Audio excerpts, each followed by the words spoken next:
كنتم تعلمون لو كان عرضا قريبا وسفرا قاصدا لاتبعوك ولكن بعدت عليهم الشقة وسيحلفون بالله لو استطعنا لخرجنا معكم يهلكون أنفسهم والله يعلم إنهم لكاذبون عفى الله عنك لما أذنت لهم حتى يتبين لك الذين صدقوا وتعلم الكاذبين لا يستأذنك الذين يؤمنون بالله واليوم الآخر أن يجاهدوا بأموالهم وأنفسهم والله عليم بالمتقين صدق الله العظيم.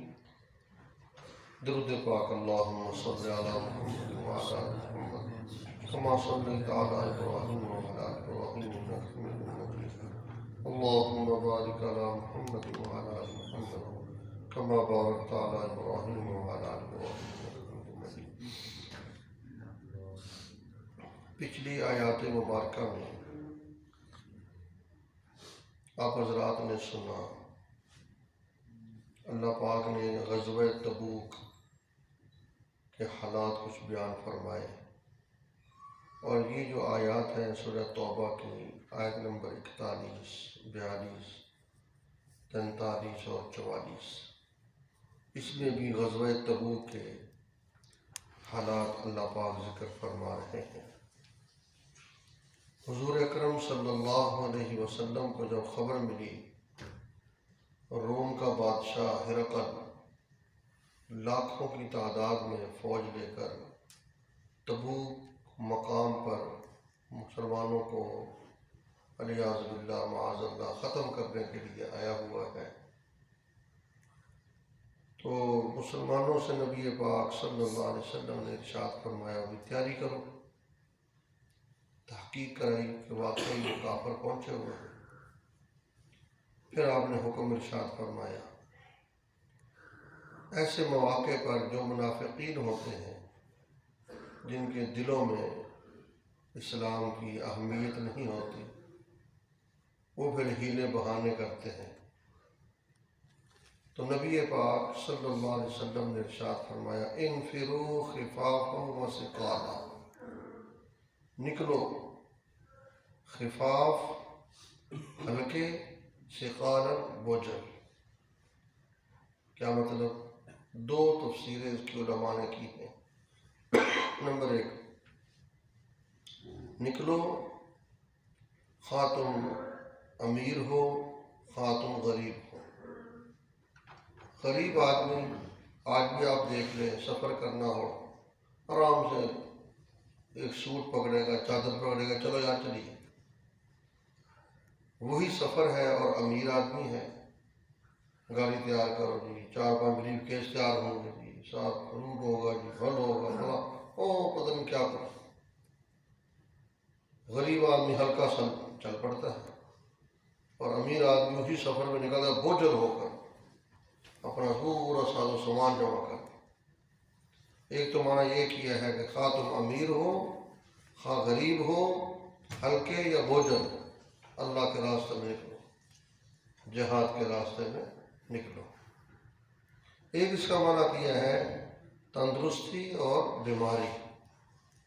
کیا مطلب؟ تندرستی میں آدمی اتنا فکر نہیں کرتا، چل پڑتا ہے۔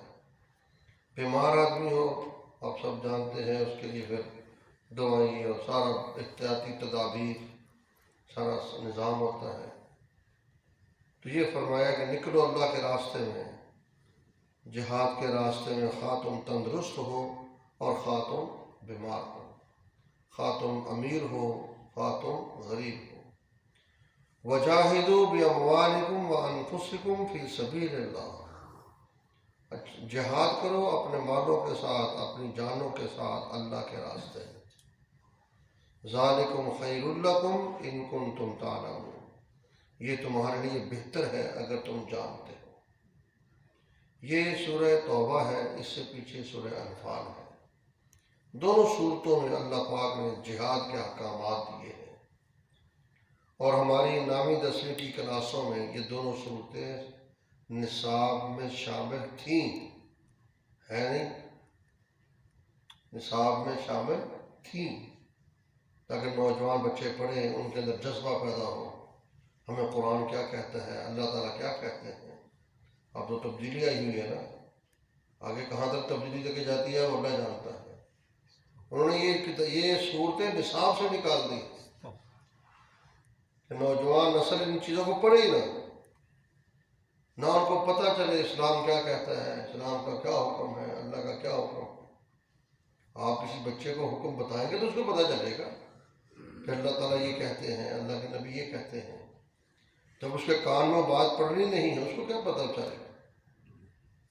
اللہ ہمارے حال پہ رحم فرمائے کہ جو کچھ ہو رہا ہے، جو اس تبدیلی سرکار کے ساتھ ہے، سب اللہ کو جواب دہ ہوں گے، جو اس کو لانے والے تھے، سب کا حصہ ہے یہ جو نظام چل رہا ہے۔ تو فرمایا کہ نکلو اللہ کے راستے میں، ہلکے ہو یا بوجھل، جہاد کرو مالوں کے ساتھ، جانوں کے ساتھ اللہ کے راہ میں، یہ تمہارے لیے بہتر ہے اگر تم جانتے ہو۔ لو کان عرضا قریبا وسفرا قاصدا لاتبعوا، منافقین کو جب یہ خبر ملی اب وہ پریشان ہو گئے، کیونکہ ان کے دلوں میں تو اسلام کا جذبہ ہے نہیں، وہ تو اوپر سے لگے ہوئے تھے، اپنا نظام چلا رہے تھے، بھئی جان جانی ہے، اب ہیلے بہانے شروع ہو گئے۔ تو اللہ کیا کہتے ہیں، لو کان عرضا قریبا، اب اللہ تعالیٰ تو دلوں کو جانتا ہے نا، کیا بھی ان کو جو نکلنا پڑ رہا ہے، 1000 کلومیٹر کا سفر کر کے جانا ہے، 1000 کلومیٹر دور ہے مدینہ سے تبوک، اور پھر وہاں وہ کہتے ہیں فل گرمی کا موسم تھا۔ کبھی اللہ پاک موقع دے گرمی میں عمرہ آج بھی بندہ کرے تو بے بس ہو جاتی ہے، بندہ کہتا ہے یار کیا کرے، اتنی پریشانی ہے۔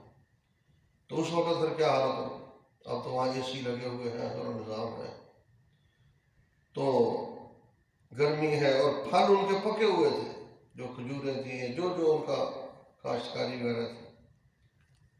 تو اللہ پاک کہتے ہیں لو کان عرضا قریبا، اگر سامان قریب ہوتا، یعنی مال غنیمت ملنے والا قریب ہی ہوتا، پھر یہ نکل پڑتے، چل یار چلتے ہیں وہاں اتنا مال ملے گا۔ وسفرا قاصدا، اور سفر بھی درمیانہ ہوتا، معمولی سفر ہوتا، تو ان منافقین کو کوئی ٹینشن نہ ہوتا، تو ساتھ چل پڑتے۔ لاتبعوک، آپ کی پیروی کرتے، آپ کے ساتھ ہی چل پڑتے۔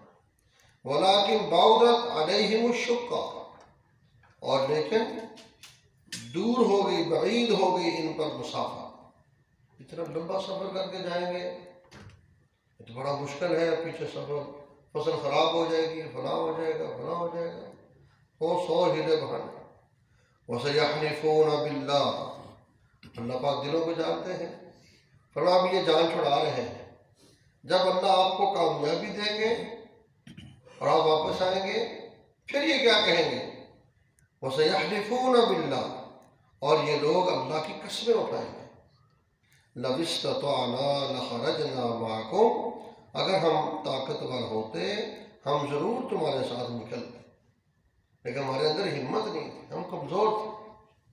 یہلکون انفسہم، اللہ فرما رہے ہیں یہ اپنے آپ کو ہلاک کریں، جھوٹ بولیں، طاقت ہے، سب کچھ ہے، جو مسلمان جا رہے ہیں وہ کوئی کیا کہتے ہیں کشتے کھاتے ہیں، وہی تو جو تم روٹی کھاتے ہو وہ مسلمان بھی وہی کھاتے ہیں، تو مسلمان جو جاتے ہیں کیوں نہیں جاتے؟ بات کیا ہے، اندر ایمان نہیں، اندر اسلام نہیں ہے، بس کفر بھرا ہوا ہے، اوپر سے مسلمانوں کے ساتھ لاکھ کے نظام چلا رہے ہیں۔ تو یہ فرمایا یہلکون انفسہم، اپنے آپ کو ہلاک کر رہے ہیں جھوٹ بول کر، واللہ یعلم انہم لکاذبون، اللہ خوب جانتا ہے کہ بے شک یہ جھوٹ بولتے ہیں، ان کے اندر طاقت بھی ہے، ہمت بھی ہے، سب کچھ ہے، صرف ایمان نہیں، اس لیے بس اب یہ ہیلے بہانے کر کے جا رہے ہیں۔ واقعات لکھے ہیں، جناب نبی اکرم صلی اللہ علیہ وسلم کے پاس ایک منافق آیا، وہ جی حضرت میں تو بالکل تیار ہوں، میری والدہ گھر میں اکیلی ہے، کوئی اس کو سنبھالنے والا نہیں، تو اگر میں وہاں چلے گا اس کو کون سنبھالے گا بیچاری کو؟ کل کو اگر وہ فوت ہو جاتی ہے، اس کا جنازہ کفن دفن سارا بڑا مشکل ہو جائے گا، تو اس لیے آپ مہربانی فرما دیں۔ نبی پاک صلی اللہ علیہ وسلم ٹھیک ہے جاؤ آپ کو اجازت۔ دوسرا آ گیا، اجازت مل رہی ہے، ہاں جی آپ کا مسئلہ؟ وہ جی میں اکیلا ہوں، میری اتنی فصل ہے، اتنی کھیتی ہے، میں وہاں گیا پیچھے اس کو کون سنبھالے گا؟ سارے ضائع ہو جائے گا، ہمارا پورا سال کا وہ کھانا پینا ہے، راشن ہے، بڑا بڑا، تو مہربانی کریں اجازت دیں۔ چلو جی آپ کو اجازت مل گئی۔ اس طرح حضور پاک صلی اللہ علیہ وسلم ان کو اجازت دے رہے ہیں۔ جو بھی منافق آگے بھیڑے باندھنے لگا تھا اجازت مل جائے۔ اب اللہ پاک یہ کہتے ہیں عفا اللہ عنکا، سنو اللہ تعالیٰ نے آپ کو معاف کر دیا، یعنی پہلے اللہ نے معافی دے دی، میرے محبوب صلی اللہ علیہ وسلم میں نے آپ کو معاف کر دیا، لیکن لما أذنت لهم، آپ نے ان کو اجازت کیوں دی؟ معافی پہلے اللہ نے کہہ دی، میں نے معاف کر دیا، لیکن لما أذنت لهم، آپ نے ان کو اجازت کیوں دی؟ ابھی آپ کی اجازت کا بہانہ بنا کے رہ رہے ہیں، اور یہ بس اللہ کے نبی تو اجازت مل گئی، ہمیں تو چھٹی مل گئی، ہمارا تو کوئی قصور نہیں، ہم تو تیار تھے، اللہ کے نبی نے تو رہنا دو، ٹھیک ہے مسئلہ حل ہو گیا۔ تو فرمایا لما أذنت لهم، آپ نے ان کو اجازت کیوں دی؟ حتیٰ یتبین لک الذین صدقوا وتعلم الکاذبین، آپ تھوڑا صبر کرتے یہاں تک کہ ظاہر ہو جاتا آپ کے لیے سچے کون ہیں اور آپ جان لیتے جھوٹے کون۔ تھوڑا صبر کرتے پتہ چل جاتا پیچھے چل پڑا قافلہ، کون پیچھے رہ گئے، کون سا جو ساتھ جا رہے ہیں وہ سچے تھے، جو رہ گئے وہ جھوٹے۔ لیکن اب انہوں نے آپ سے اجازت لے لی ہے، اب اس اجازت کا بہانہ بنا رہے ہیں، یعنی اب پہچان مشکل ہو رہی ہے کہ منافق ہے کون، کیونکہ لیبل آپ کی اجازت کا ہے، وہ جو اللہ کے نبی نے اجازت دے دی بتا دو، لیکن اللہ نے پہلے کہا عفا اللہ عنکا، میرے محبوب میں نے آپ کو معاف کر دیا، آپ پریشان نہ ہونا۔ لیکن میں ایک بات آپ سے کہتا ہوں، ایسا آپ کو اشارہ کر دیا کہ ایسا کرنا نہیں چاہیے، آپ نے ایسا کیوں کی، اجازت کیوں کی؟ پھر آگے کہا لا یستأذنک الذین یؤمنون باللہ والیوم الآخر، نہیں اجازت مانگتے آپ سے وہ لوگ جو اللہ پر ایمان لاتے ہیں اور قیامت کے دن پر ایمان لاتے ہیں، وہ نہیں اجازت مانگتے ہیں، آپ کا حکم چلو جی سر آنکھوں پر، وہ آپ کے حکم پہ مکہ چھوڑ کے مدینہ آ گئے ہیں، پورا گھر بار رہن سہن چھوڑ کر، تب یہاں سے آپ کہتے چلو ہم آپ کے پیچھے اللہ پر، وہ نہیں اجازت مانگتے ہیں۔ کون؟ جو اللہ پر ایمان لاتے ہیں اور قیامت کے دن پر ایمان لاتے ہیں۔ ان یجاہدوا باموالہم وانفسہم، وہ جہاد کریں گے اپنے مالوں کے ساتھ، اپنی جانوں کے ساتھ، واللہ علیم بالمتقین، اور اللہ خوب جانتا ہے متقی لوگوں کو، پرہیزگار لوگوں کو۔ متقی کون ہے، پرہیزگار کون ہے، اللہ کو سارا پتہ ہے۔ تو جو مسلمان ہیں وہ تو آپ سے اجازت نہیں مانگتے، لیکن جو منافقین ہیں وہ ہیلے بہانے کر کے آپ سے اجازت مانگ رہے ہیں۔ پتہ یہ چلا مسلمان اللہ کے حکم پر، اللہ کے نبی کے حکم پر ہر وقت عمل کرنے کو تیار ہے۔ حالات اوپر نیچے ہوتے رہتے ہیں، لیکن اللہ سے بہتر کوئی حالات کو جاننے والا نہیں ہے، تو بندہ اللہ کو دھوکہ نہ دے۔ یخادعون اللہ والذین آمنوا وما یخدعون الا انفسہم، اللہ کو دھوکہ دیتے ایمان والوں، اللہ کہتا نہیں اپنے آپ کو دھوکہ دے رہے ہیں، مجھے کیا دھوکہ دیں گے، مجھے تو سارا پتہ ہے۔ لہذا میرے لیے آپ کے لیے حکم، جب کبھی ایسا حکم آئے تو اس کے لیے بندہ اپنے آپ کو تیار رکھے۔ مولانا تقی عثمانی صاحب مدذلہ فرماتے ہیں کہ آج ہمارے لیے کیا حکم، پاکستانی فوج ہے، سارا نظام ہے، ہم کیا کریں؟ فرمایا کہ ہمیں ذہناً اس کے لیے تیار رہنا چاہیے، ذہناً اس کے لیے تیار ہونا چاہیے، اللہ کے سامنے اللہ سے دعائیں ہوں، یا اللہ جب کبھی جہاد کا موقع آیا میں تیار ہوں۔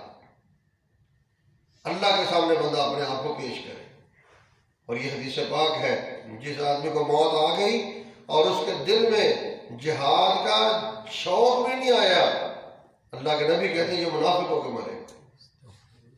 اس لیے دل میں جذبہ جہاد ہونا چاہیے کہ یا اللہ ہم تیار ہیں، جب ہماری ضرورت پڑی اسلام کی خاطر، دین کی خاطر، ہم اپنی جان، اپنی اولاد سب کچھ قربان کریں گے انشاءاللہ.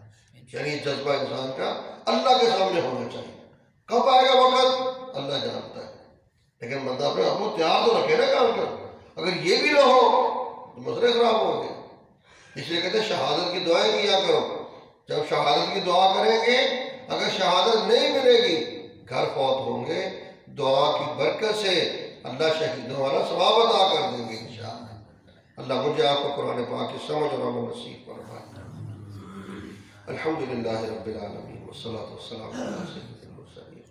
ربنا آتنا فی الدنیا حسنہ وفی الآخرۃ حسنہ وقنا عذاب النار. یا اللہ ہمارے حال پہ رحم فرما. اے اللہ ہمارے دلوں میں جذبہ جہاد پیدا فرما، شہادت کا شوق پیدا فرما، اپنے راستے میں شہادت کی موت نصیب فرما.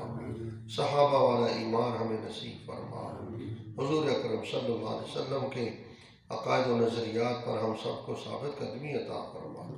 یا رب العالمین ہر طرح کی منافقت سے ہماری حفاظت فرما، ہر طرح کی کمزوری سے ہماری حفاظت فرما.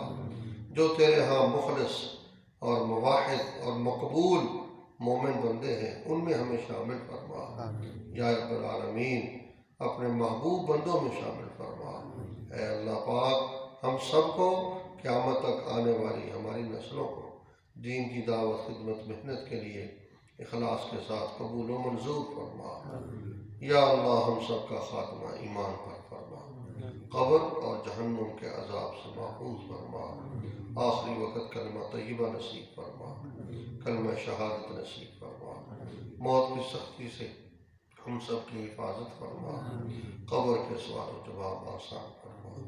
صلی اللہ تعالی علی خیر خلقہ محمد وآلہ واصحابہ اجمعین. آمین.